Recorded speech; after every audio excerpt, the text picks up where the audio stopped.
Hi, I'm Barbara Wyndham, a member of Beth Am's Jewish and Israel Advocacy Committee, known as Beth Am Jayak. Welcome to the third class in our five-part class crash course on the history of Israel.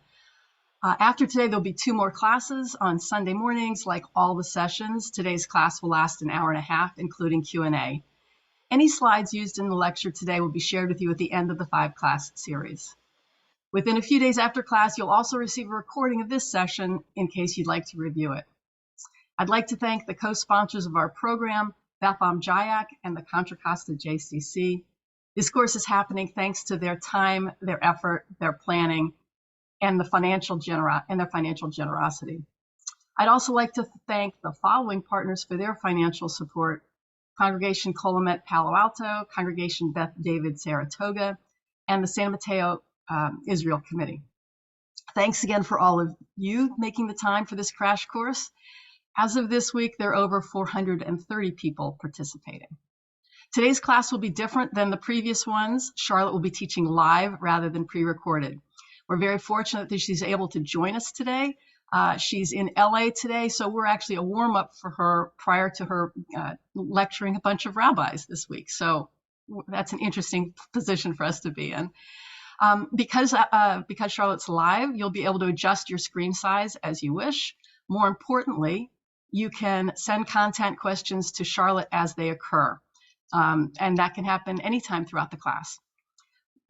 You can also, so she can clarify topics in real time as she's discussing them, but then you can also ask more general questions during the Q&A at the end. Please remember that all questions should be typed into the chat. There's no need for you to raise your hand. If possible, please try to make your questions concise, relevant to what's being taught, and in the form of a question rather than a speech. Also, please direct the chat questions directly to Charlotte if they are about content, which should be the bulk of the questions. All you need to do is click on the chat icon, click on the down arrow in the blue bar, scroll down and highlight Charlotte Korchak's name, then enter your question. If you have a question about course logistics or tech issues, feel free to direct those questions to me. That takes care of all the administrative items. Now, please join me in welcoming our amazing teacher, Charlotte Korchak. Hello, everyone. Good morning. And I could say good morning because it's actually morning for me as well. It's so great to be here in person for the first time with all of you. I'm really looking forward to this. I don't want to take any time because we have so little time, and I've been told to talk slower, and I get it because I do talk very quickly. And I've also told the organizers that if I do tend to talk a little quickly, to remind me to slow down. So you don't need to be worrying about that. They will take care of it, and I will do my best to stay as slow as I can with the same kind of enthusiasm that I usually bring, no matter what. I have one small request, if it's possible. I am a public speaker and I speak to audiences, and it's really great to see the faces of my audience members. So if anyone is in a position to turn their cameras on so I can look at your faces while I speak, that would be hugely beneficial to me and probably to you as well. So if that's possible, that would be wonderful. If not, I will have to look at myself for the next hour, which is not fun sometimes, but I will do my best. Yeah, Barbara, if at least there's one of you who has your camera on, that will be helpful for me. So thank you for that. And if anyone else, again, can either get into a position where they can do that, that would be, again, really helpful. So thank you. With that, let's just dive into where we finished off last week. We finished off right at the 1947 partition plan, and we spoke about the partition plan. Oh, the host has blocked us from turning on our cameras. I did not, sorry, Claire, I was not aware of that. My bad, I would not have asked. I apologize. So then ignore that. As long as the three organizers have their cameras on, that's fine. So again, back to what we were saying, the 47 partition plan. And I kept saying at the end of that session, we'll cover this in the next session. We'll cover this in the next session. And so let's start up with the 1947 partition plan and the aftermath of it, diving into the War of Independence. And I just want to remind everyone, this class is again going to focus on the Arab-Israeli conflict. So if we remember going back to the original session where we divided up the conflicts into the Israeli-Iranian, Israeli-Palestinian, and Israeli-Arab, this is going to focus more on the Israeli-Arab side of the conflict. And then next week, we are going to jump back to 1948 and start again from this point, talking specifically about the Palestinian-Israeli conflict and how that kind of evolves starting in 1948 onwards. So with that, let's dive into the 1947 partition plan. Now, the partition plan is passed on November 29th, 1947.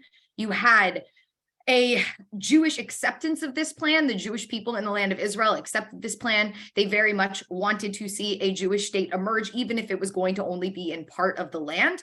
There was also kind of an understanding that while they would accept it, there was a chance that the Arabs would also reject it. And they wanted to, again, always be seen as the people who are willing to compromise and willing to negotiate over this territory. So the Jews accept this plan, the 55% for a Jewish state and a 45% for an Arab state alongside it. The Arab countries come out and reject this plan, and they lobby against it in the United Nations. Now, the reason is very simple, and I believe I spoke about this last time, but I did do that.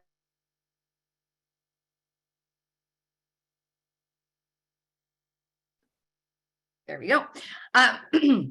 And I think I spoke about this last time, but again, that recording was made a while ago, so I just want to reiterate. One of the driving forces of the Arab-Israeli conflict, and what we'll talk about next week, the Israeli-Palestinian conflict, is that ideology of Arab rejectionism. And if you remember last week, we spoke about the 1937 Peel Commission and the rejection of the Peel Commission by the Arab leadership.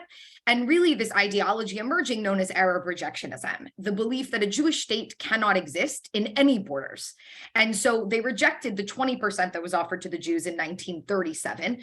And so of course comes 1947 and the Arab leadership is yet again rejecting another offer, this time obviously less land to the Arabs, because in 1937 they had 75%, now they're dropping down to 45%. And so there was another rejection of this plan. Now, let's just very quickly look at this map so we understand the rationale behind it. So we'll see again, two states. Why is it divided up so wonky, right? Why is it kind of these three different territories that kind of meet at these intersections?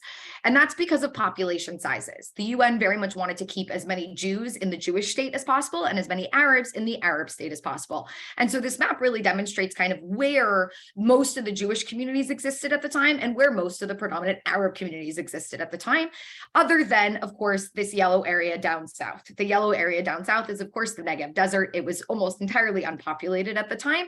And the reason why it was given to the Jews and not to the Arabs like it had been in 1937 was because David Ben-Gurion actually asked the committee to give the Jews the Negev. He said, look, this is not land that is in any way arable or good land. It's not quality land. And so we wouldn't mind taking it. And Ben-Gurion thought, more land would be better. We can develop it. This is why, of course, the Ben-Gurion University of the Negev sits in the Negev in Beersheba.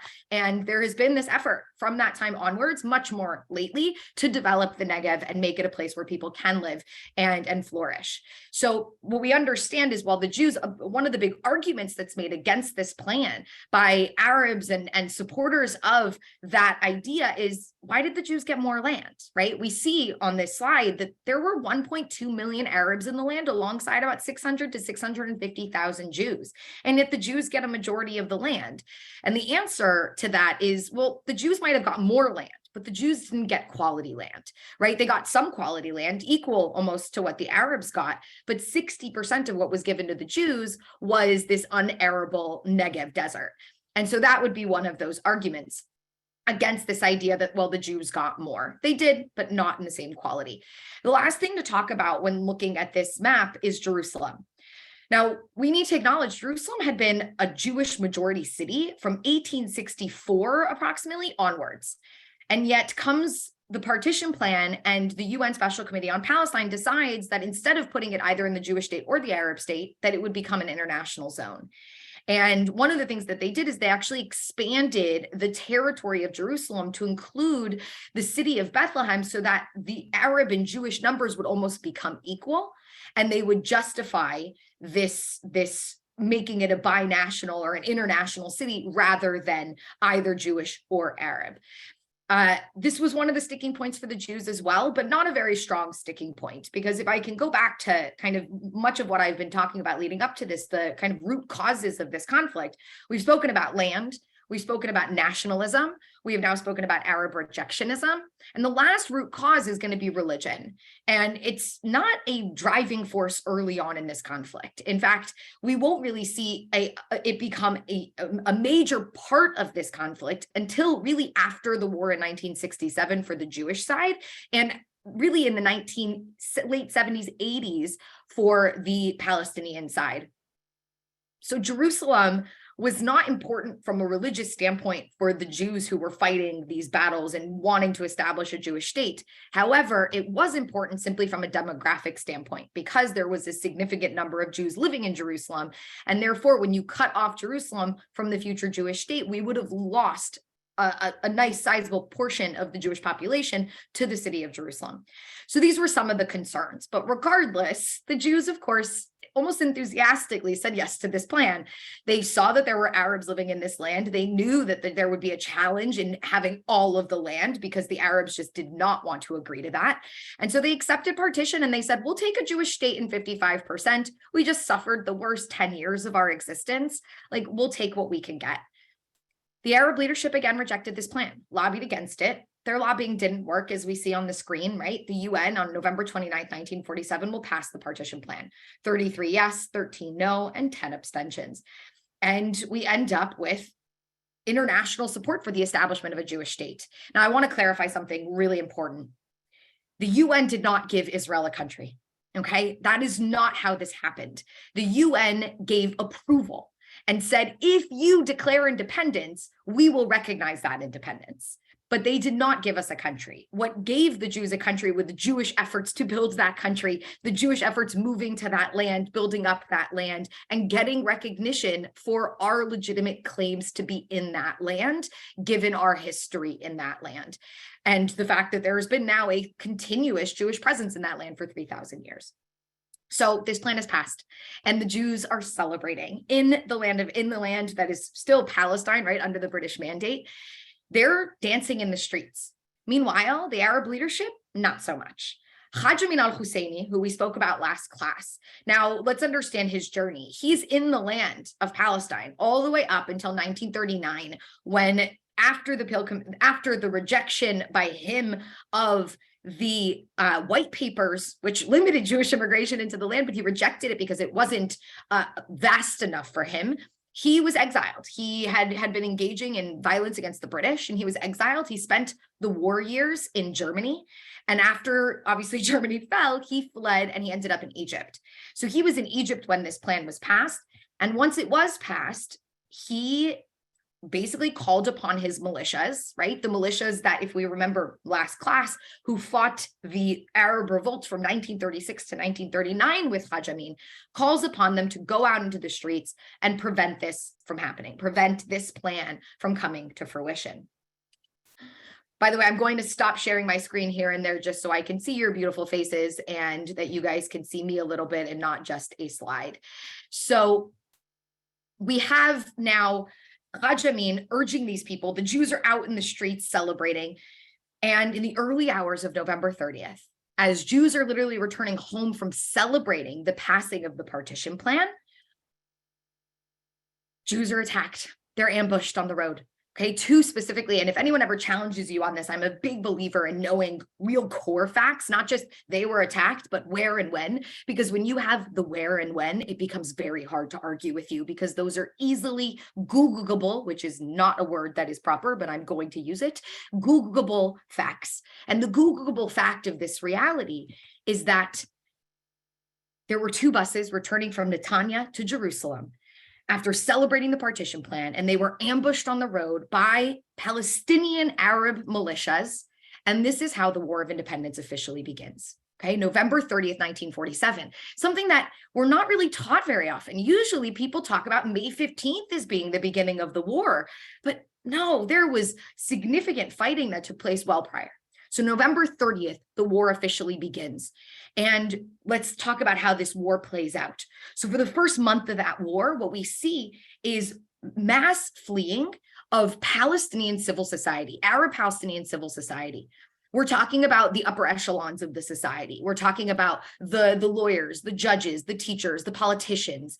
They see war, they see conflict, and they say, We have the means, we're getting out of here. And about 70 to 90,000 leave just in the first month. And they think, oh, we'll wait until it ends and we'll come back, which, by the way, these same people did in 1936. They left. They were like, there's war. Let's leave and we'll come back once it's over. And they did. They came back in 39. They thought they would be able to come back. But what we also understand is that means that the Palestinian Arab society, they lost their leadership, essentially, who left. And what was left were these militias fighting, really unorganized.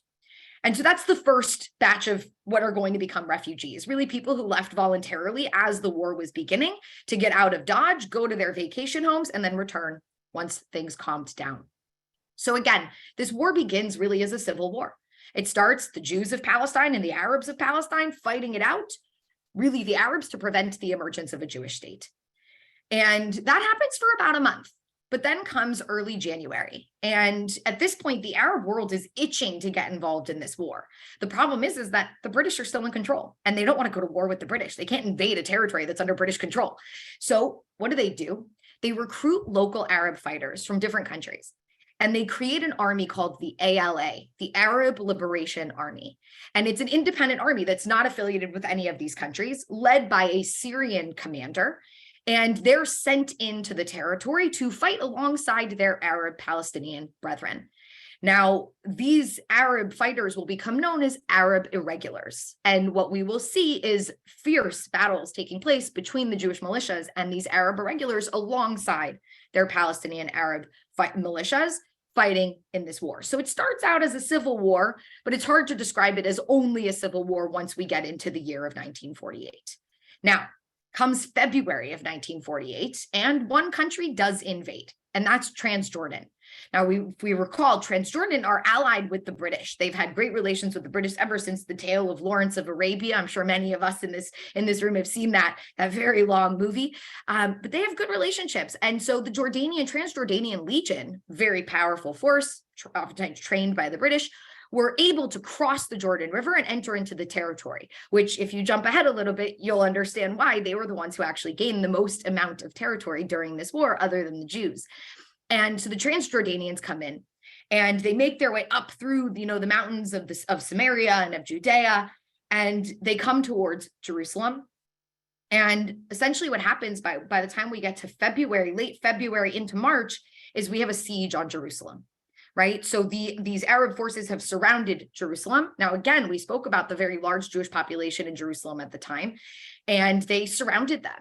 And slowly but surely, there again was a siege on the city. They were trying to starve these people to death, cut them off from access to all resources. And so throughout the month of March, we're seeing things get worse and worse and worse in Jerusalem as convoys of trucks trying to break the siege with food and water and medical supplies are trying to go up the hill to Jerusalem and constantly being attacked.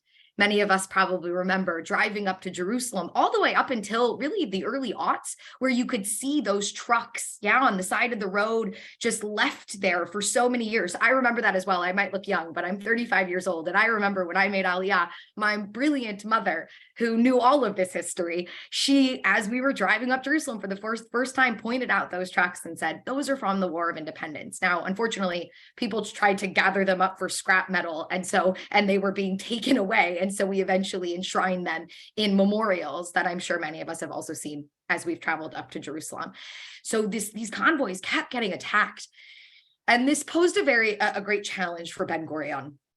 Ben-Gurion, let's remember, is now has been the leader of the Jewish settlement now for years. He is the head of the Haganah, the main Jewish militia fighting force at this time. That's about 30,000 strong, with their Palmach special forces unit alongside the Haganah.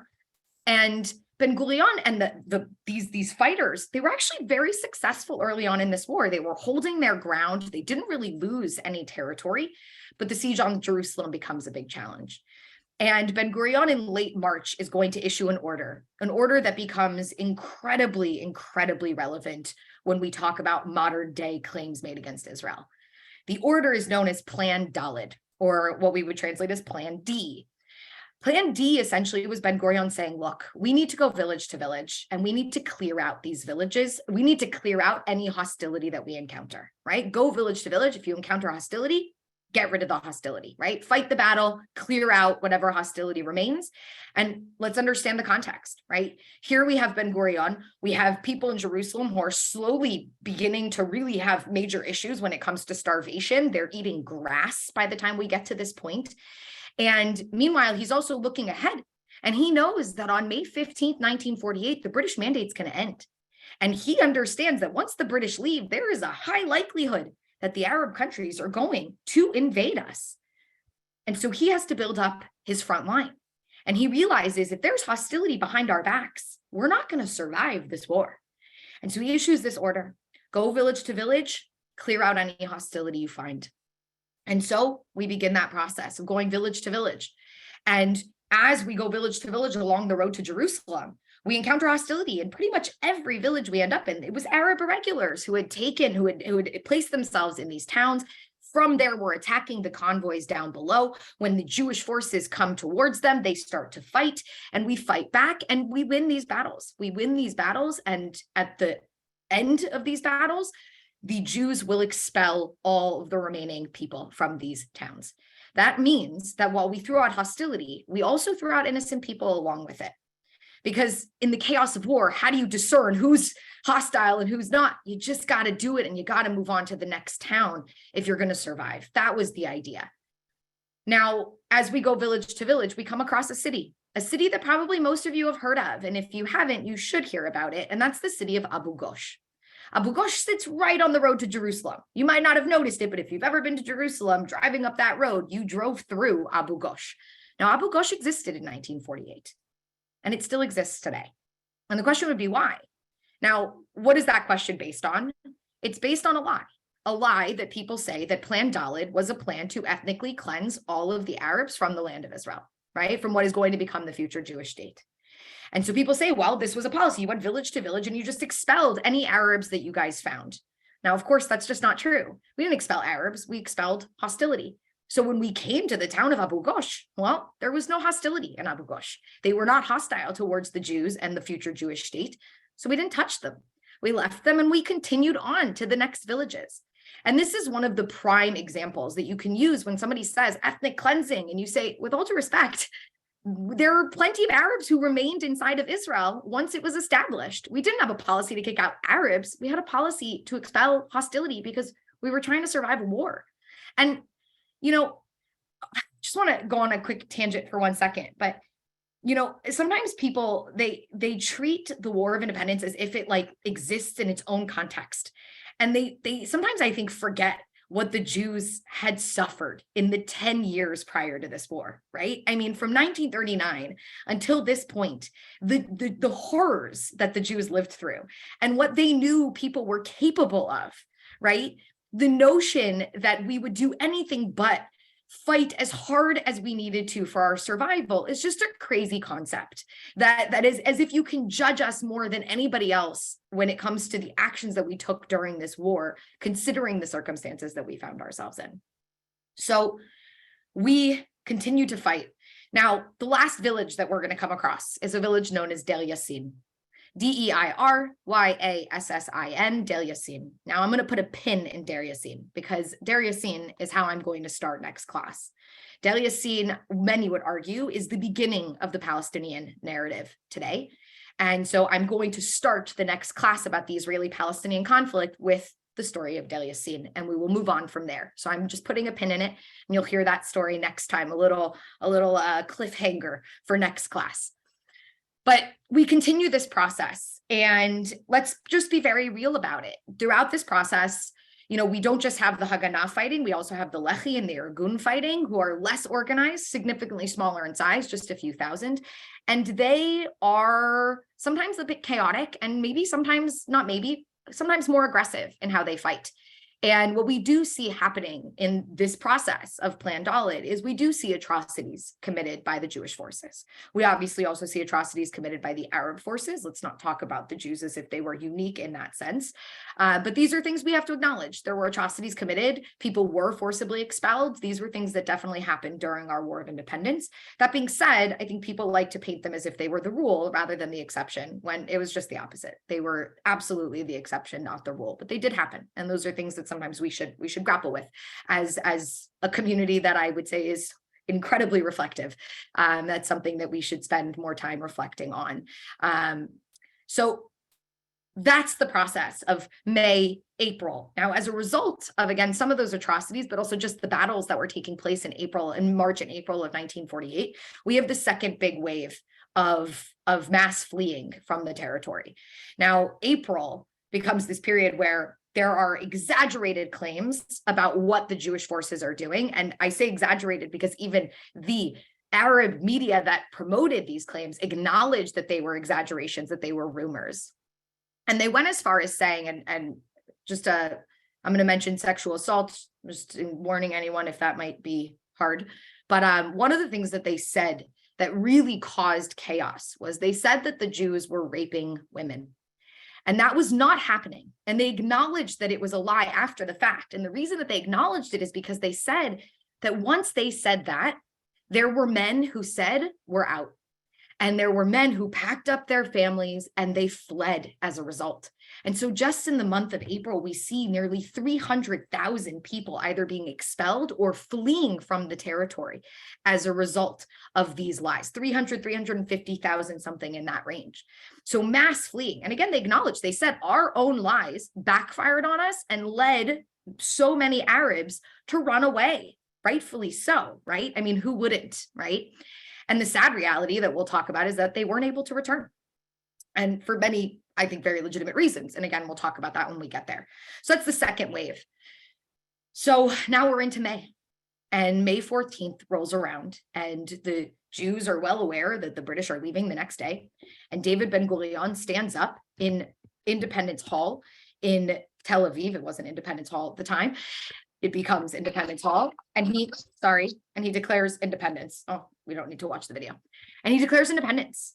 And this is obviously a momentous moment. He reads out a declaration saying that, the Jews have now returned to their historic homeland and that this is going to be a homeland for every Jew, a gathering of the exiles, an amazing moment in Jewish history.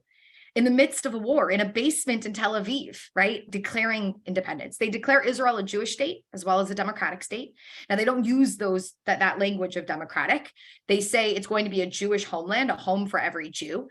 They also talk about it having equal rights for all of their citizens, no matter their race, their religion, or their gender, which on that basis, the driving force is a democratic country, equal rights for all of their citizens. And that will be reinforced in the early 1990s when the core basic law is passed regarding human dignity that reinforces those ideas laid out in the Declaration of Independence.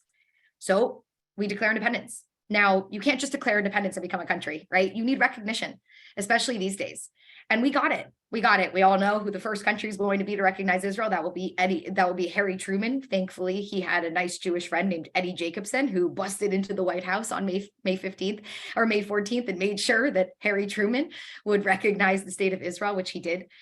Soon after that, within about an hour, Joseph Stalin in the Soviet Union will be the third leader to recognize the state of Israel. Sneaking in that number 2 position is going to be Guatemala.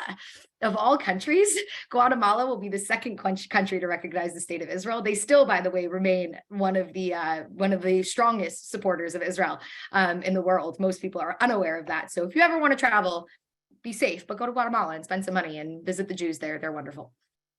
So Israel is born and we have this recognition. And May 15th, 1948, in the dead of night, the British mandates expired. They're ready to wash their hands of this and they leave. And Israel emerges on May 15th, 1948, right? 2,000 years of no Jewish sovereignty end with the emergence of the Jewish state of Israel. And just like Ben-Gurion expected, people were out in the streets dancing. He's home writing in his journal saying, it's not going to last long, this celebration. And boy, was he right.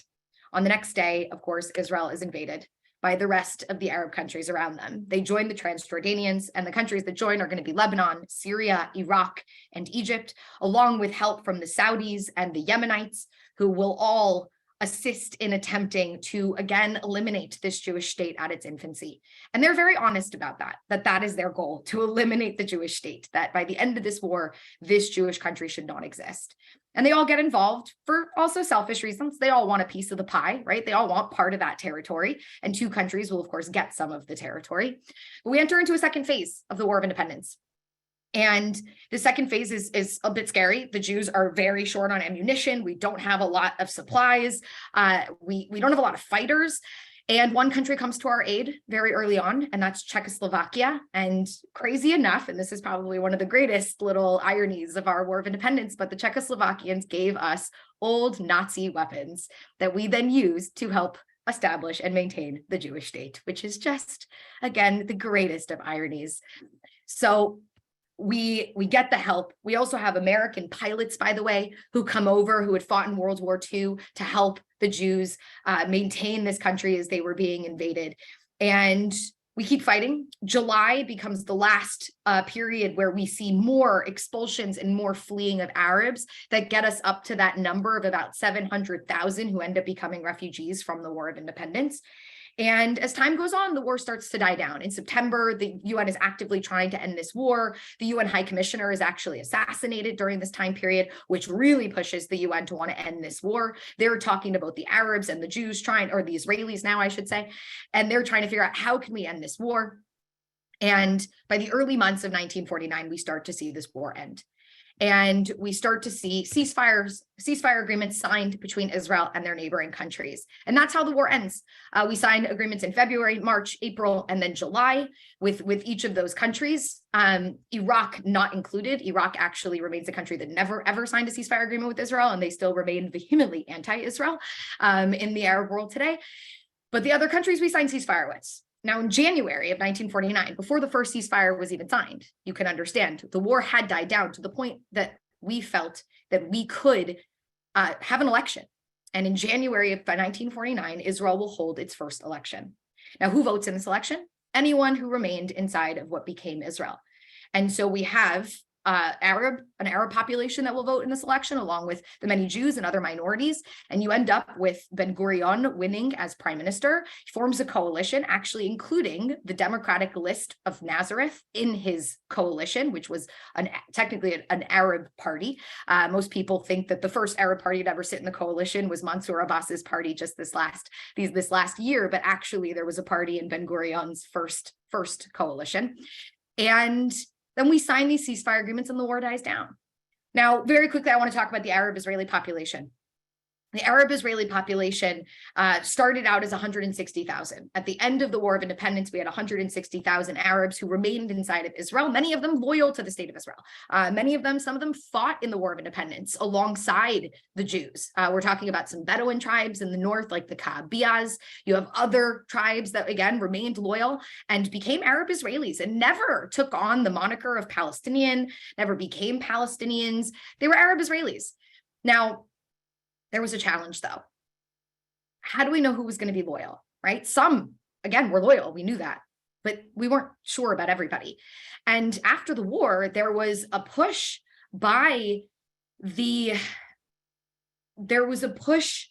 sorry, lost my train of thought because I was reading a question. My apologies. There was a push to demand, to make sure that we were safe. And as a result, the Arab Israelis who become citizens of the state of Israel are not given full status as Israeli citizens. The decision was made that for the first 15 years, from 1949 until 1964, that they would have a special status and that they would actually live under martial law. And so what we saw was they were able to vote and they had all the same rights, but they were limited in terms of their movement, in terms of their activities. They had curfews very often. And again, all of this was for the purpose of trying to ensure loyalty. And we actually found people who weren't loyal during this time. We found people who very much were active in trying to help saboteurs from outside Israel to sabotage Israel from within, prompting deportations during this time. And then we have one horrible tragedy that also occurs during this time that I think is important to mention. I'm jumping ahead a little bit, so bear with me, but it's 1956. And there's a situation going on in the Sinai that some of you might know about, right? The Sinai, the crisis of the Suez and the nationalization of the Suez by Nasser in Egypt. And Israel's going to engage in a campaign in the Sinai known as the Sinai Campaign. And leading up to that night, they decide to take the curfew that had been placed on Arab Israelis and make it earlier so that they would all be at home before this war, before this campaign began. Word went out, we're raising, the curfews become earlier, go home, make sure you're home. But the word didn't get out all the way. And there was a village in Jerusalem, in Israel known as Kfar Qasim. And the people of Kfar Qasim, many of them worked in the fields, were unaware of this curfew. And upon returning home, there were obviously Israeli military, because they lived under martial law, so not the police, but the military in their town. And as they returned home and got off these buses and started to walk home, there were soldiers who were ordered by a commander to shoot and kill anyone they see in the street. And upon their return home, 49 Arab Israelis will be killed by their own military. It became famously known as the Kfar Qasim massacre. And it sits as one of the stains, I would say, on Israeli history. At least that's what it was called by both Shimon Peres and Reuven Rivlin, our former president, who went to the memorials of this massacre. Now, a lot of people would say, wow, this is horrible. And it is. It was horrible. It was again, a tragedy of the early years of Israel. But it really changed our military. So after Kfar Qasim, obviously, a huge question was asked. How did this happen, right? How did this go down? And the response that they heard from the soldiers was a very simple one. We were just following orders. And well, we Jews couldn't handle that response. And we all know why in this room. And so Israel said that can't be an answer. We can't have a reality where soldiers say that in the future. We have to create a formula where there's something that will stop this. And they created a formula, and they created 3 different types of orders in the Israeli military. The first order is known as a lawful order. Everyone knows what that is. It's lawful. It doesn't violate any laws. You get that order from your commander, you go and you fulfill that order. Then there's something called an absolute unlawful order. An absolute unlawful order is an order that both the commander and the soldier receiving that order know that that order is unlawful, okay? Violates the code of conduct or the laws of the state of Israel and the military. In that circumstance, both the commander and the soldier has an obligation, has a responsibility to decline that order, to say, no, I'm not going to follow through. If he doesn't, he will be held responsible, just like the commander who gave the order. Then there's that place in the middle, what's known as an unlawful order. An unlawful order is an order that the commander should know is unlawful, but the soldier might not. And so if the soldier follows through on the order, he will not be held responsible, but the commander will. And so this created this reality where the buck stops. If it's an absolute unlawful order, the buck stops with the soldier himself and not the commander. So no longer could a soldier just say, I was just following orders, because in cases like that, no, your responsibility was to decline that order. So Kfar Qasim changed the way that our military functions. And in fact, those are still the orders laid out until today, where soldiers are again required to decline orders if they receive an order that is unlawful. And so we've never seen another Kfar Qasim in Israel. We've never seen another situation where something horribly tragic has happened and soldiers have fallen back on, well, I was just following orders. So a stain on our history, one that we learned tremendously from and made major changes to try to ensure that it would never happen again. Arab Israeli citizens will, their status, that special status of martial law was supposed to be lifted in 1964. It was extended until 1966 when it was officially lifted. And from 1966 onwards, we see now a full equal status for Israeli Arabs inside of Israel. And that's been the case ever since. So that's the Arab Israeli population, just a quick reality of kind of their early years in Israel. Who again is, I'm going to get to some of the questions. Somebody just asked who is making these orders. Again, the orders would come down from commanders to soldiers below them. And if, again, it's an unlawful order, an absolute unlawful order, the soldier would have to reject the order from the commander. I think that was the question. Somebody asked who assassinated the UN High Commissioner. I believe it was the Arabs, but yeah, I'm pretty sure it was the Arabs, but don't quote me on that. I can look that up and get you that answer next time. Were there Jews and Arabs who resented that the UN was making decisions about where they could live? Yeah, I mean, I think it's hard to know exactly what was on the minds of everybody, but there were definitely frustrations, especially amongst the Arabs, of why is it that these Western powers are now deciding what's going to happen with our territory? Of course, the reaction that we heard a lot from Arabs in 1947 and 48 was, why should we have to pay for what the Europeans did to the Jews? They very much thought that Israel was kind of this, okay, well, we did horrible things to you, so now we're going to give you this territory, our bad. And the Arabs being like, well, if you're going to do that, do it in Europe. Why would you do it in a different place where this is our land? We Arabs, we Muslims have been living here historically. So yeah, there was definitely some resentment. I didn't hear it as much from the Jews. I think the Jews appreciated their the support that they were receiving from the international community, especially considering how much support we didn't get from the international community, obviously during World War II. So I think there was an appreciation for the acknowledgement of the need for a Jewish state at that time. I think the resentment towards the UN amongst Jews will come later on as history continues to unfold, as I'm sure we all know today.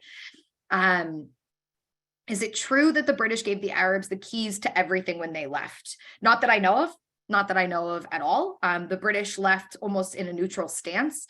That being said, there was some stuff that was already controlled by Arabs that remained in the hands of Arabs. I mean, when we say keys, the thing that came to mind was like the keys of the Church of the Holy Sepulchre, which were always in Arabs' hands and remained in Arabs' hands and continue, by the way, to be in Arab hands until today. They open the church every day. That's the only thing I thought of, but not that I know of in terms of everything else. The British just kind of left. That being said, they didn't do anything to stop the Jordanian invasion prior and other things. And you're talking about equipment. I think the British just left their equipment. I don't know if they left the keys. I've never heard that. I'm not gonna comment on that. This is an important question and I'm going to answer it and then I'm going to dive in. What was the percentage of Arabs who were expelled versus those who left voluntarily? Now, we don't know the specific numbers, and narrative plays a big role here because most Palestinians would say that the vast majority were expelled. Evidence shows that the majority of the 715 or so thousand who became refugees, that the majority definitely fled. And there was a smaller population of people who were expelled, and then an even smaller population of Arabs who were told to leave by Arab leadership, encouraged to leave and then return once the war was over, obviously not being able to do so. So we don't have the specific numbers, but we do know the majority fled. And then you have a smaller portion that were expelled and an even smaller portion that were told to leave. I'm going to leave the questions for now, and let's get back to what we were discussing. So we're just talking about refugees. And next class, I'm going to start with, after Yassine, talk about the Palestinian refugees. But today I want to talk about the other refugees, the Jewish refugees. The Jewish refugees from this war are oftentimes ignored and forgotten. It's because they weren't refugees from the actual territory that we're talking about. They were refugees from all of the territories surrounding Israel. So we obviously know there was a very large Jewish population that lived in the Middle East and have been living in the Middle East for 2,500 years, since the first exile of the Jews by the Babylonians in 586 before the Common Era. During and after the War of Independence, the Arab countries will turn on their Jewish populations. And slowly but surely, we will see some countries forcibly expel their Jewish populations, countries like Iraq, who bring down an edict saying the Jews must leave by this date. And if they don't leave by this date, then they will not be able to leave after this date. Obviously hugely problematic. And so many Iraqi Jews fled after, again, having lived there. Think of the Babylonian Talmud. Think of this community that had been a thriving Jewish community in the Middle East, again, for 2,500 years, and the vast majority will leave by 1950. You have a country like Egypt, where when Nasser takes over in 56, he expels the vast majority of the Jewish population. And then you have other countries where persecution just got so bad against the Jews. Countries like Libya, countries like Yemen, and slowly but surely we start to see these Jewish populations leaving. And in the decade during and after the War of Independence, we see 850,000 Jews either fleeing or being forcibly expelled from the Arab world. I call them forgotten refugees because they're just not talked about enough. In fact, I would argue that in the Jewish community, we don't talk about Mizrahi Jews enough, period. But in this case, we have a reality where many of them come to Israel, and the vision of Israel of being this, an ingathering of the exiles, a place where every Jew can come and have a safe place to be. Well, that very much came to fruition. That was exactly the point. So these people are absorbed into Israel. They're made citizens of the state. Unfortunately, they're put into camps known as mabalot, which are refugee camps, essentially.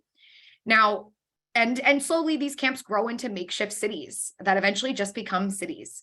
Now, I would love to paint this pretty picture that Israel welcomed them in with open arms and everything was great, but it wasn't. It just wasn't. These people were given citizenship, and yes, they were protected. But let's understand who the government was in Israel at the time. The vast majority of the government were Ashkenazi Jews, Jews who had come in from Europe. And they brought in with them some really kind of nasty European ideologies, racism being one of them, elitism. They were very cosmopolitan, and they were also deeply, deeply secular. Many of them hated religion. Many of them were atheists, agnostics. And lastly, xenophobia, something that I don't think is a European reality, but just a reality that exists amongst all of us. And so this population, while they were absorbed, they were not treated well. They faced racism. They faced discrimination as a result of people perceiving them to be uneducated because of how they looked and how they dressed, when in fact, these were deeply educated people. They also were traditional. They were traditional Jews. And so they faced a severe backlash because they were traditional, they were religious, whereas the government at the time was hyper secular. And xenophobia. Again, they looked very different. These were Jews. I mean, the Jews from Europe hadn't seen these kind of Jews ever. Not like never, not books, that those things didn't exist at the time. So it was, who are these Jews? And there was a backlash. And so while they were put into Mabalot, the Jews who were immigrating from Europe at the time were put into permanent housing, and they were treated significantly better. And we have some really sad stories that come out of this time period. One of the most famous ones being the story of the Yemenite babies, where there are stories that have yet to be fully corroborated, but are almost fully accepted as fact inside of Israel today, that Yemenite women gave birth to children in hospitals, and they were told that their child died in birth, when in fact the children were kidnapped and they were taken and given to Ashkenazi families to be raised in secular Ashkenazi households. These are, you can look this up more. There's been a lot of documentaries done about this lately. Again, not fully corroborated, but enough evidence to support that this most likely happened. It wasn't a policy of the government, but it happened.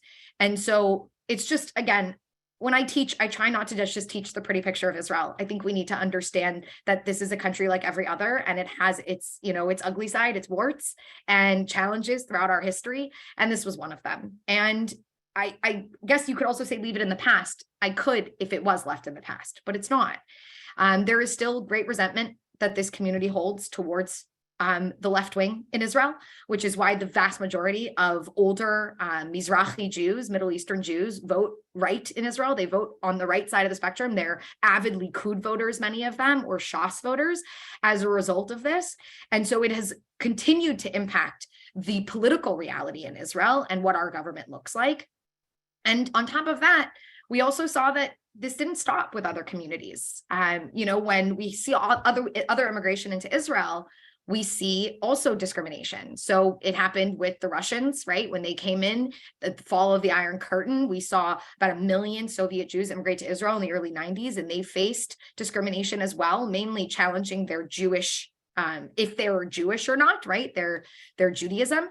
And we also obviously are still seeing it with the Ethiopian Jews who came in the 80s, 90s, and continue to immigrate to Israel until today, and they continue to experience racism and discrimination as well. So I talk about it because we need to learn from our past and we need to learn from our present. And hopefully the next generation, the next big group of Jews who have to immigrate into Israel will not experience that same kind of prejudice.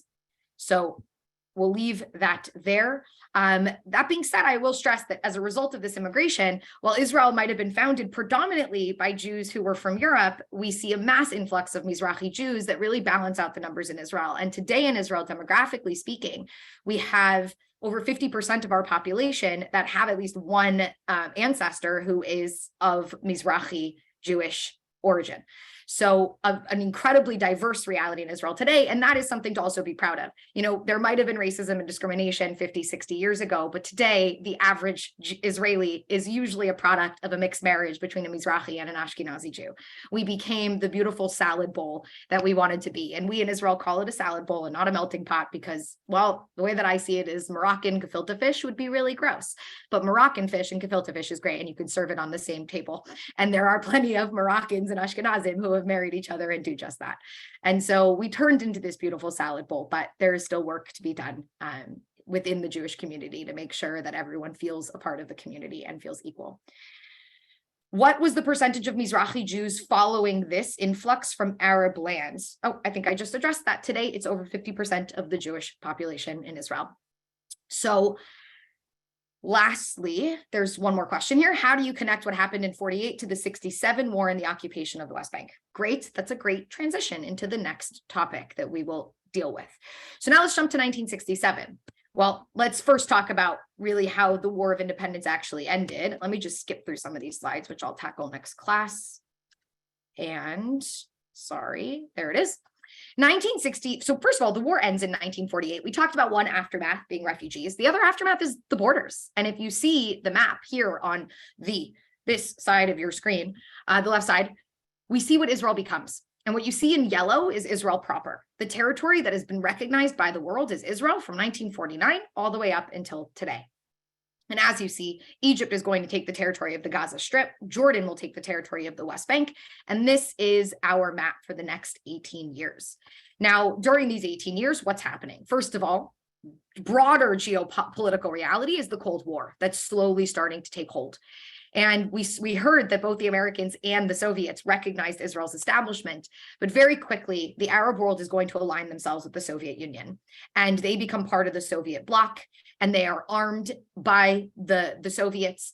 And so what we see are these countries around Israel, specifically Syria and Egypt, who are being, again, armed by the Soviets and who continue to call for Israel's destruction, right? There was that Arab rejectionism continued to persist. We signed ceasefire agreements with Arab countries, but we never, ever had recognition from them. And so Israel, on the other side, is trying to build up its own military, assuming that there's going to be another conflict at some point. They're trying to build up just their own economy. Let's remember that they were absorbing a tremendous amount of immigrants at the time, and that was a strain on the economy. And actually what saved Israel's economy during the 1950s, somewhat controversial in Israel, was German reparations.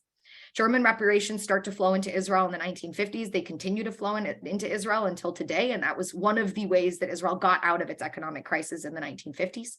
Israel was also developing a water network so that they can get water to all of their people, essentially building this country.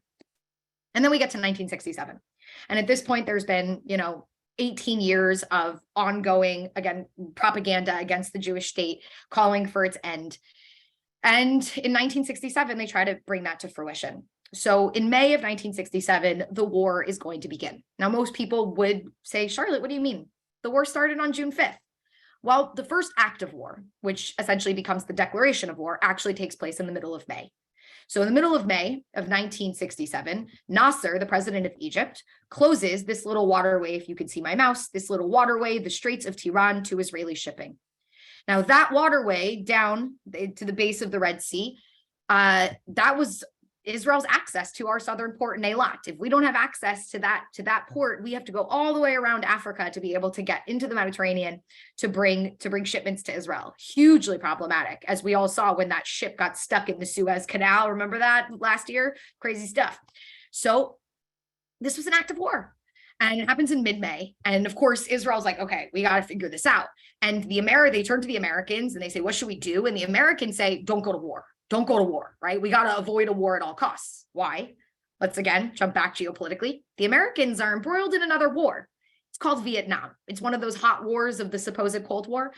And they're sitting there looking at this saying, the last thing we need is another proxy war of the Cold War in the Middle East.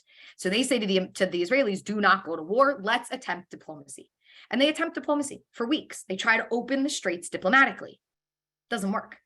And so what ends up happening is, and while, by the way, they're attempting, Nasser is doing two other things. He kicks out the UN peacekeepers that had been put in the Sinai in 1957 after the Sinai crisis, the Sinai campaign.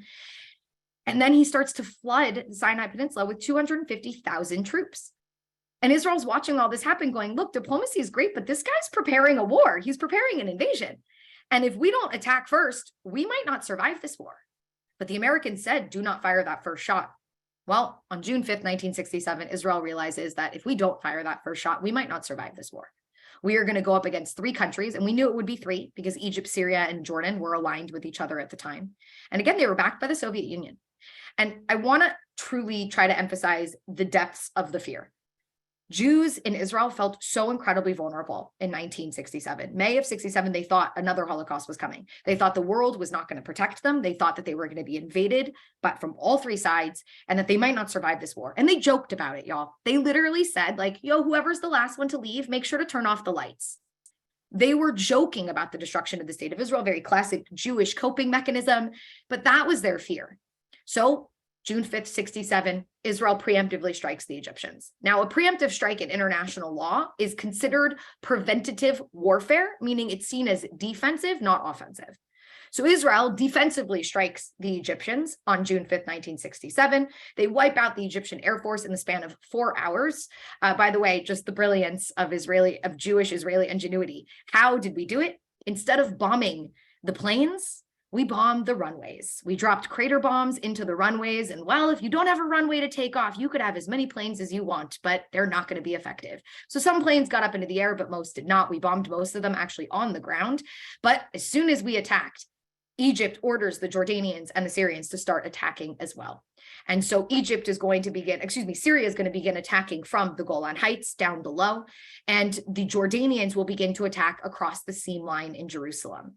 Now, very quickly, what's the seam line? Jerusalem, obviously, post-War of Independence will be divided. You've got the eastern side of the city, which is under Jordanian control, which is really the northern, southern, and eastern part of the city. And then you've got the western corridor, that is Israel. So they attack across that seam line. Israel attacks back, and we are now engaged in a war on all three fronts. We all know how long this war is going to last. It lasts into a seventh day, and it becomes known as the 6-Day War, ends very quickly with a tremendous Israeli victory. Israel manages to stop these three armies, and not just stop them, but push them back. And so Israel kicks the Egyptians entirely out of the Sinai Peninsula over the Suez Canal, the Jordanians entirely out of the West Bank. They mostly fled, and the Syrians almost entirely off the Golan Heights, gaining a tremendous amount of territory as a result, as we see on this map. All of the Sinai, the Gaza Strip, the West Bank, and the Golan Heights. And Israel immediately says to the Arab world, hey, we don't want this land. And we'll talk more about the concept of settlements in the next class. But broadly, the Israelis came to the conclusion that the best thing to do would be offer this territory up for war, offer this territory up for peace. And the land for peace formula that we have spoken about now for 50 plus years emerges. So Israel turns to the Arab world and says, listen, let's talk, let's negotiate. You can have your land back and we'll get recognition. We can end this war once and for all. Well, Arab rejectionism was obviously alive and well during this time period. And the response that we will get from the Arab world is pretty simple and short. They pass a resolution called the Khartoum Resolution on September 1st, 1967. And they say to the Israelis, no. No to peace, no to recognition, no to negotiations, what it becomes known as the famous 3 no's. And again, this is just more Arab rejectionism. Israel says, okay, you don't want to make peace, that's fine, but we're not going to pull out of this territory. When you're ready to negotiate, we'll be here, but we're not going to put ourselves back in the precarious situation that we lived in what were dubbed by one Israeli leader the Auschwitz lines, which were the lines that we ended up with at the end of the War of Independence. What he argued were lines that were indefensible. Now, obviously, 67 proved him wrong. They were defensible, but in a future war, they might not be. And so we held on to this territory and we waited. Now, 3 years, we end up with a war of attrition with the Egyptians. A war of attrition, meaning we're on one side of the Suez, they're on the other, and there's just constant back and forth attacks, them killing Israelis. And that happens from 1967 until 1970. Big change in 1970. Nasser dies in Egypt, and a new leader takes over named Anwar Sadat. Now, very quickly, before I dive into that, I just want to talk about one more thing, psychology. The psychology changes dramatically post-1967. Up until 1967, the world saw the Jews as the underdog. We were weak. We were only 3 million people in Israel. We didn't have a lot of capabilities, and people pitied us, and they had guilt because of the Holocaust. 1967, everything's going to change. The world's opinion on Israel changes. Israel goes from being the underdog to being the force to be reckoned with in the Middle East. And who becomes the underdog? Not the Arabs, but the Palestinians specifically. And again, we'll talk more about that next time. In Israel, Israel also got a huge head. Israel thought they were invincible after the War of Independence, after the war in 67. They went from feeling incredibly vulnerable to feeling invincible. And that invincibility will cause major issues for Israel, as I'm sure we all know 6 years later, when we think we are, again, untouchable. Lastly, the Arabs. We have to remember that much of this conflict is also rooted in psychology. And the Arabs don't think the same as Westerners. Arabs function on a system of honor and shame. And well, they were shamed in 1948 when they lost the war. And here again in 1967, they experienced even more shame. So comes 1970, and Anwar Sadat gets elected. And Sadat's a more moderate guy, and he actually is already talking about negotiating with Israel. But it doesn't really come to any fruition, mainly also Golda Meir not taking it as seriously as she should, believing that what he's offering is not going to end this war, so end this conflict, why bother? So comes 1973. And Anwar Sadat needs to gain legitimacy amongst the Egyptians. And the way to do that is to go to war with Israel. And so on Yom Kippur of 1973, Egypt is going to attack Israel yet again, along with their allies, the Syrians. So we're fighting yet again a war on two fronts. And luckily it was Yom Kippur, because it was the fastest mobilization we've ever had in history, because there was nobody driving on the streets and everyone very quickly were informed of what was happening and they all went to where they needed to go. And this war, though, lasted much longer than the 6-day war. It lasted almost a month. It took the lives of over 2,000 Israelis, more than we had really seen in a long time. And the blow was really because we were unprepared. We thought we were invincible, and we weren't. And we were smacked back down to reality and really, again, acknowledged our vulnerability as a state, and something we've never, I think, let go of as a state. Meanwhile, Anwar Sadat did something brilliant during this war, because it ended and Israel maintained control over these territories that these countries tried to gain back. But a week into the war, after the Egyptians had crossed the Suez and were really working their way into the Sinai, Anwar Sadat says to the Egyptians, "We won the war." Wait, what are you talking about, dude? The war is still happening. But he said to his people, "We won the war." And they start to celebrate the victory of the war of 1973. And by the way, they still celebrate the victory of the war of 1973. And you're sitting there going, what is happening here? And it's very simple. Anwar Sadat understood his people. They were shamed. I need to give them back their honor. And he gave them back their honor by saying, we won the war. And again, until today, they celebrate that victory. The war ends. And very quietly, Anwar Sadat reaches out and says, let's negotiate. And slowly but surely, we start to see shuttle diplomacy, right? The Americans shuttling back and forth from Cairo to Jerusalem, trying to figure this out. The negotiations start with Yitzhak Rabin, who took over after Golda Meir resigned after the Yom Kippur War. And it continues till 77. 77, two things happen. Anwar Sadat comes to Israel, arrives, lands, goes to the Knesset, speaks, and recognizes the state of Israel. The first Arab leader to finally reject Arab rejectionism. Meanwhile, Israel has an election, and boy, do things change, because we have what we call the big flip in Israel, right? The Mahapach, where Begin, the first right-wing leader, is elected as the prime minister of the state of Israel. But the peace talks continue through Begin's election. Begin, the man who swore to the people living in the Sinai that he would never withdraw from territory, that he would never dismantle settlements, goes on to eventually sign the Camp David Accords of 1979 that get us to the final Israeli-Egyptian peace treaty. And he agrees to withdraw entirely from the Sinai Peninsula, including the 12,000 settlers who had now settled in that land. Over the span of 3 years, 1980, 81, and 82, Israel will complete a phased withdrawal of the Sinai Peninsula.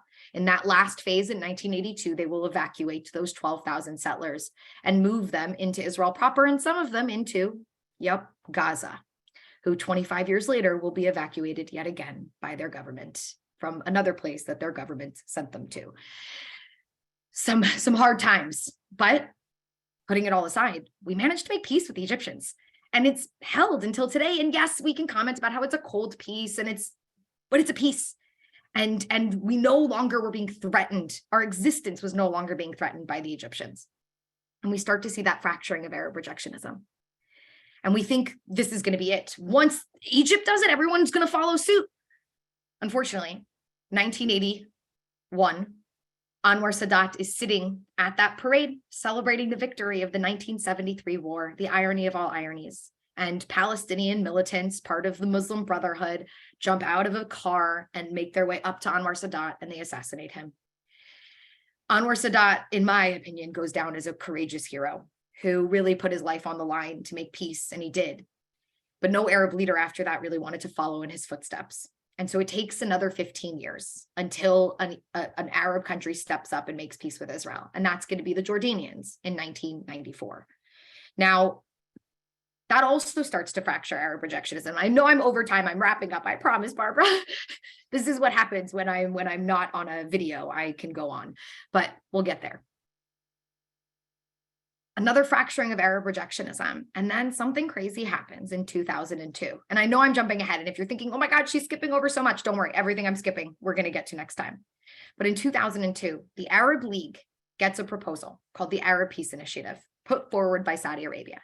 And in it, it says, Israel, we will recognize you and normalize relations with you if you make peace with the Palestinians. And they put in some demands, right? Return to the pre-67 lines, the 1949 armistice lines, full right of return for Palestinian refugees, things that were not possible for Israel to do. But the simple fact that they said, if you do X, we will recognize you and make peace with you, was a rejection of Arab rejectionism. It was a borderline acceptance of the fact that Israel is there to stay. Now, of course, nothing happened. This was the height of the Intifada. We weren't making peace at that time, but it opened a door that 18 years later, 4 more Arab countries will walk through. And, oh, I should have shown you this slide before, leading up to this slide, where 2.5 years ago, 4 Arab leaders joined the Egyptians and the Jordanians, the UAE, Bahrain, Morocco, and Sudan, joining up with what is now famously known as the Abraham Accords. They normalized relations with Israel. They recognized Israel's presence in the Middle East, a huge shift from how we started this story in 1948 with Arab rejectionism. And all of a sudden, Israel now has a place in the Middle East, and they have a relationship with these countries. Now, we could go back to the beginning, and we can talk about how the reason for this was really pushed forward because of the Iranian threat, right? The growing Iranian threat, not just at Israel, but also at the Arab world. But more and more over the years, it's grown into something else. It's not just about the threat of Iran anymore. It's not just the enemy of my enemy is my friend. It's Israel is in this region. They can be our friend, and they have a lot to give to us. And we have a lot to give to them. And slowly but surely, we've developed this relationship of really mutual cooperation. And some people might say, where do we see that? Well, last March, we had something called the Negev Summit, right? The summit of all of these countries coming together to discuss regional cooperation, to discuss Iran, to discuss growing terrorism in North Africa, to discuss food challenges because of what is going on in Ukraine and the lack of grain that is being exported to places like Egypt with a massively growing population. And a lot of people would say, okay, great, but for me, the most shocking thing was that summit did not have to take place in Israel. All of those Arab countries could have said, let's just do it somewhere else. Instead, they did it in the Negev, in the heart of Ben Gurion's town, in a place that's just free from the politics of Jerusalem or Tel Aviv.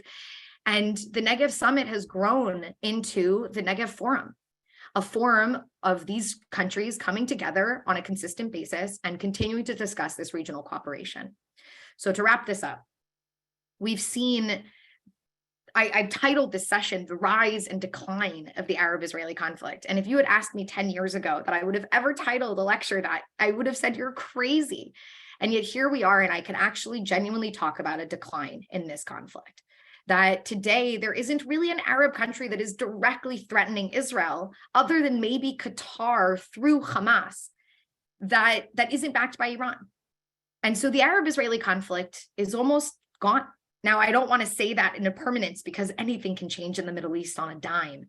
But right now, we're seeing tremendous progress in that front. Now, the sad part is that while we might be seeing a decline in the Arab-Israeli conflict, what we've only seen is the Israeli-Palestinian conflict not, I would say, get worse necessarily, which is hard to say after what we've just experienced in the last 2 days and the tragedies that have come out of Israel in the last 2 days. That being said, it's a conflict that is definitely becoming more and more entrenched.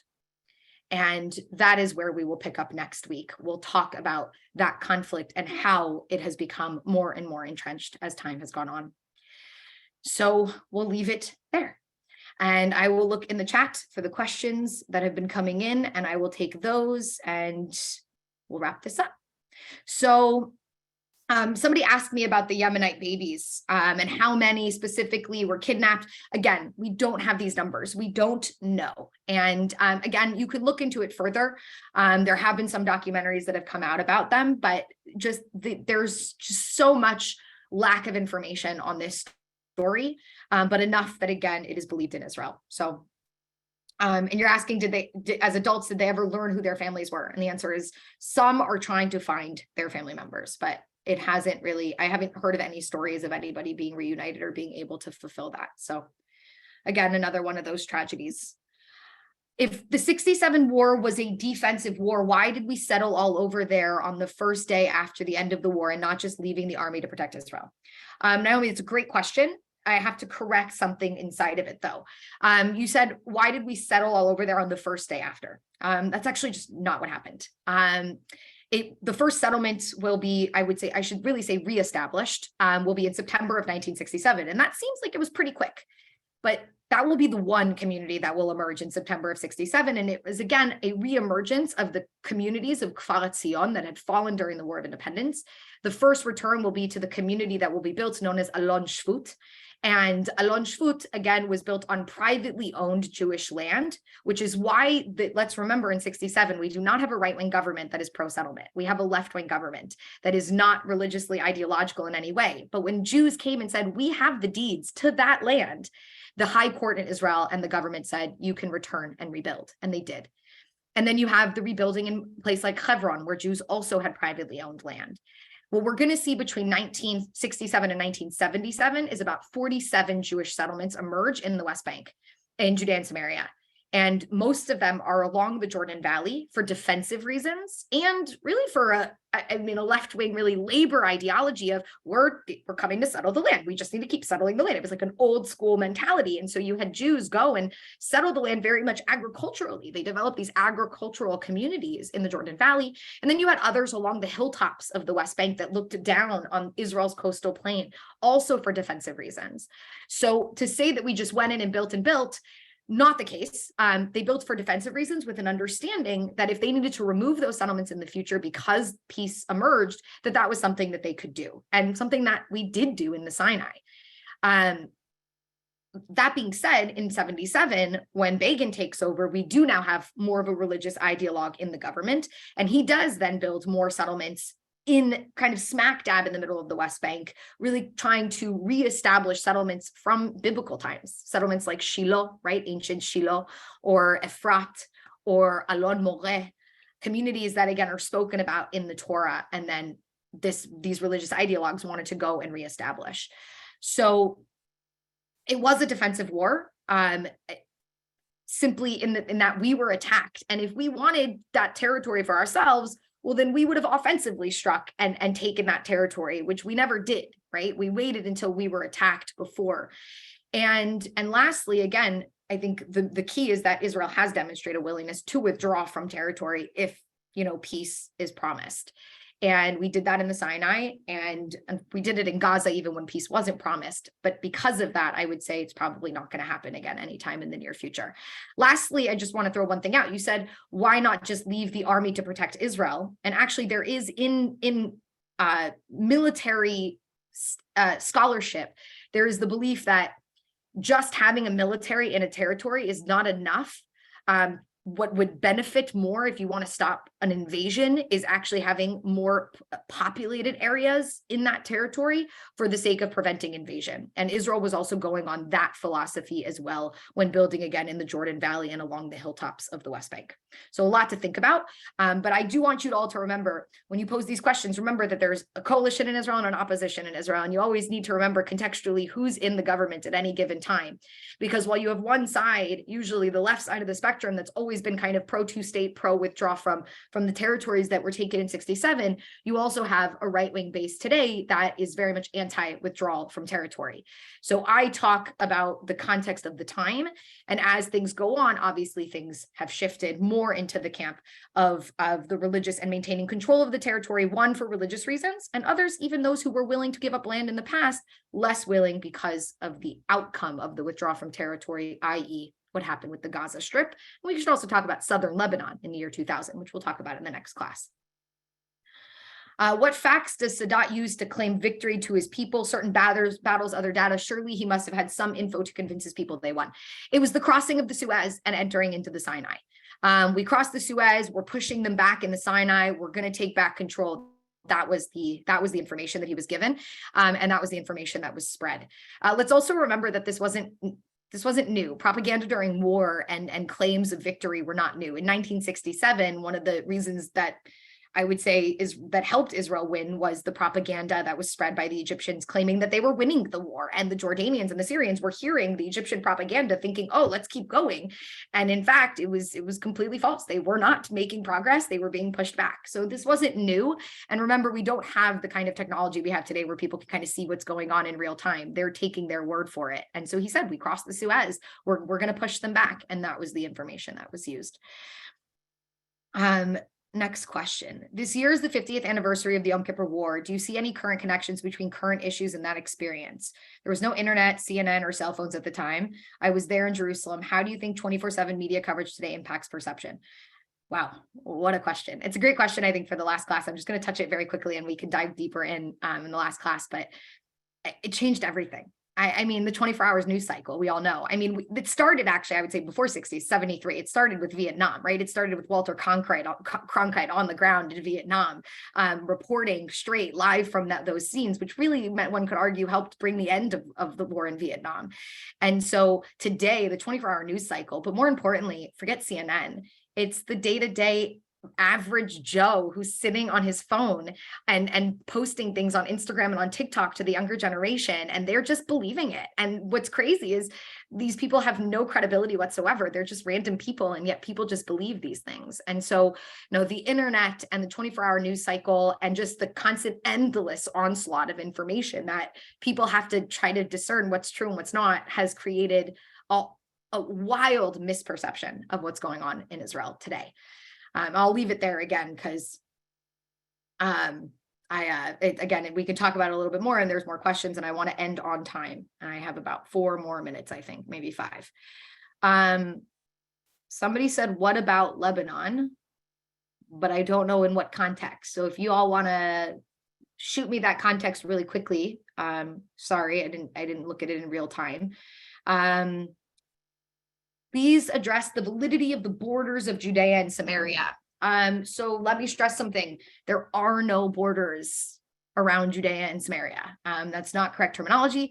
The line that surrounds Judea and Samaria, what becomes known as the West Bank, named by the Jordanians in 49-50, is the 1949 armistice line. It was the ceasefire line signed between the Jews, signed between Israel and the Jordanians at the end of the war in 1949. And it remains an armistice line, not a border. And the main reason was also the Jordanians refused to accept it as a border because they didn't want to recognize Israel on the other side of that line. And so they insisted this is just a ceasefire line. This in no way is a border of any kind. And until today, it still remains not a border, but a ceasefire line that separates these two territories, which actually plays even more into the legality issues surrounding the West Bank, which is a whole nother lecture that I give that's about an hour and a half long on just that topic itself.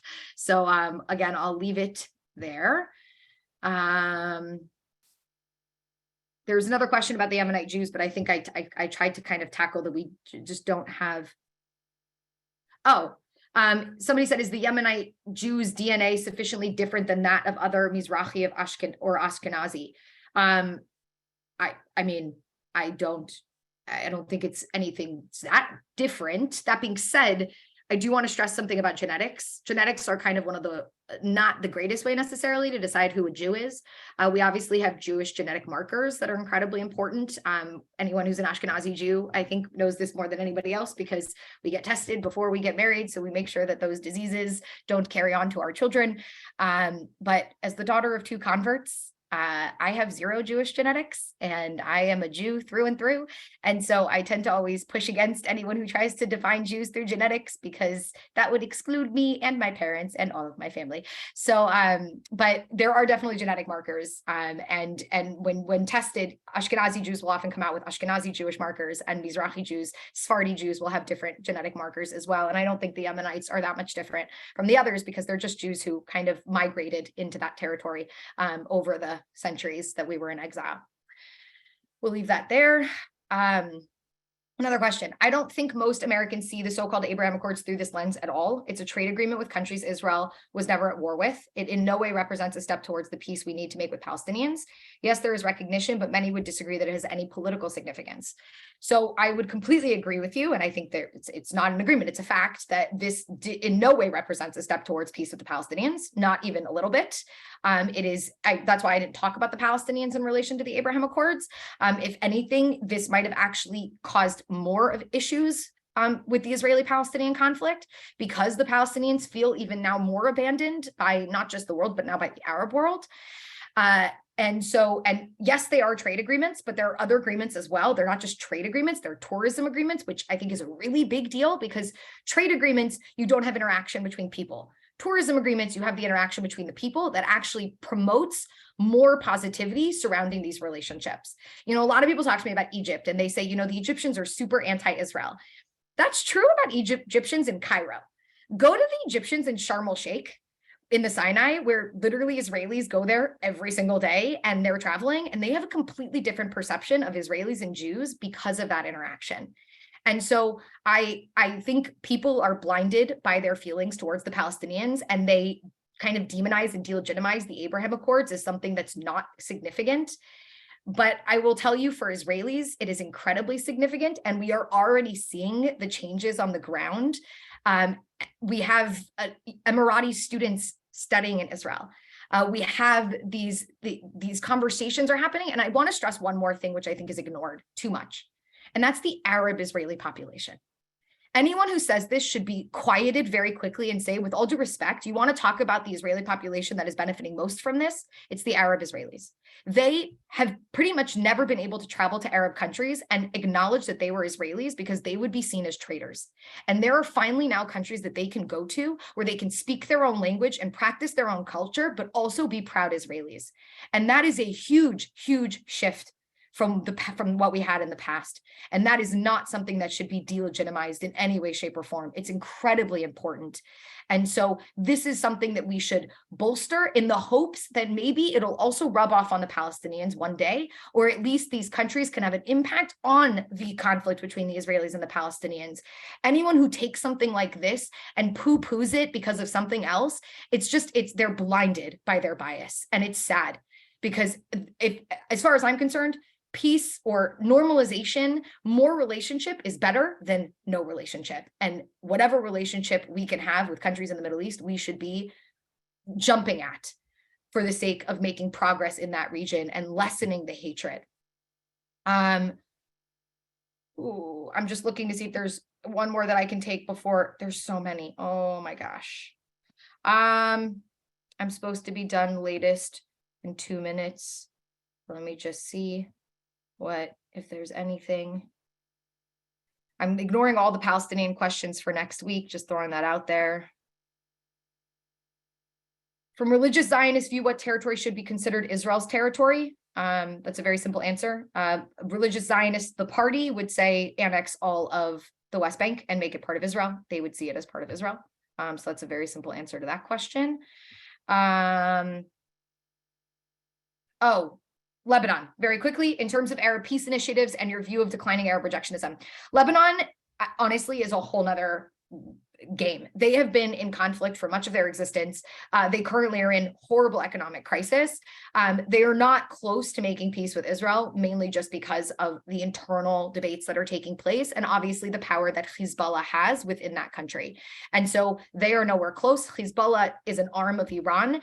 And so the likelihood of Lebanon kind of joining the fray of the Abraham Accords are very, very minimal today. We'd have to see major shakeup in Lebanon to see that kind of progress be made in the direction of Israel. And that's also because, like somebody pointed out, unlike countries like Jordan, Egypt, Syria, where we've had direct wars with those countries. Lebanon fought during the War of Independence, but that was it.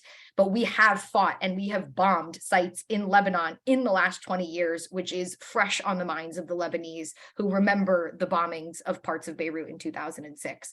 And so that's also why we are probably further away from being able to achieve that kind of progress with Lebanon in the near future. All right, I think I'm going to leave it there. Thank you all so much. This was a pleasure, and I hope it was helpful. And again, we'll try to get to all the questions in the next 2 sessions. Luckily, we have a last session where we can do a lot of Q&A, and we can kind of take it all at one time. So thank you all so much. Thank you, Barbara. Thank you to all the organizers. Looking forward to another session next week. Thank you, Charlotte, for another excellent class. It was really so informative, and thank you for trying to speak more slowly. We all appreciate that too. Thanks to everyone for caring enough about this topic to come together and learn with Beth Jayak, the Contra Costa JCC, Kolamet, Bet David, and the Sonoma County Israel Committee. We'll see you all next Sunday morning, February 5th, 10 a.m. Pacific time, when Charlotte will be teaching again live. This time, I think from London. She is a jet setter. You can use the same link for this class. Please watch your inbox for the next few days. In the next few days, you'll get an email from Under One Tent, which will include the link to the recording of today's class and all previous classes for those of you who want to review or who may have missed something. Thanks, everybody. Have a great rest of your day.